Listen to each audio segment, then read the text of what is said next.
Malam itu aku sendirian di rumah.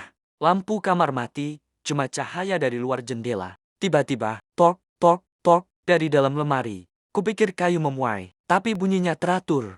Seperti orang minta keluar. Aku memberanikan diri mendekat, pegang gagang pintu. Dari dalam terdengar bisikan pelan, tolong, dia di bawah tempat tidurmu. Aku langsung mundur. Beberapa detik kemudian, bunyi pindah. Sekarang dari bawah kasur. Pelan, tok, tok, tok. Kalau kamu suka horor singkat kayak gini, bantu channel ini tembus 100.000 subscriber. Tekan subscribe dan nyalakan loncengnya biar nggak ketinggalan live streaming di channel ini.